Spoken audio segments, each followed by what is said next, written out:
Hi everyone! This video is an addendum to my original video that teaches you how to copy data from Hawks into RGuroo. I'm going to show you some tips and tricks that you might need to use in order to make this work. So let's begin.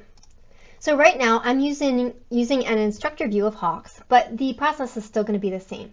So let's look over here. I'm in my 5.1 online homework, and this is question 4. So I'm going to hit copy data, and then I'm going to go to RGuroo. I'm going to hit Control V, and I'm going to paste it.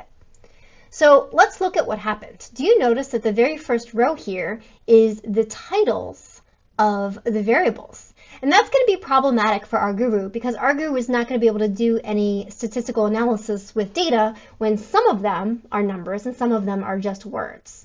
So let me show you how to fix this. So what we're going to do is we're going to hold the Shift key down and we're going to select this data set. Then we're going to come up here to the menu and we're going to select the T for transpose.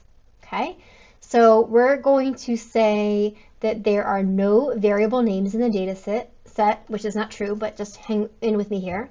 So no variable names, and then we hit transpose. Okay, so again, I'm going to transpose my data one more time. So I'm going to hit transpose, and this time I'm going to tell it that the variable 1 is the name of the data set. So if I hit transpose one more time, now look what has happened. The numbers are in the rows as they should be, and now, right, the names that were in this first row are now up here in the titles. So now if I were to save this data set and then, do a linear regression or whatever I need to do, now it would work. So let's go back to Hawks and look at some more examples.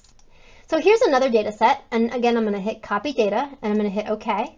So then I'm going to go to RGuroo and I'm going to just create a new data set, okay?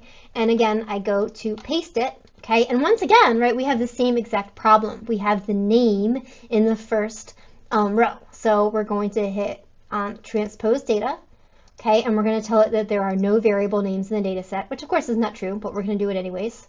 Okay, and then we're going to hit transpose one more time, and we're going to let it believe that variable 1 is the name of the data set and hit transpose, and again our problem is fixed.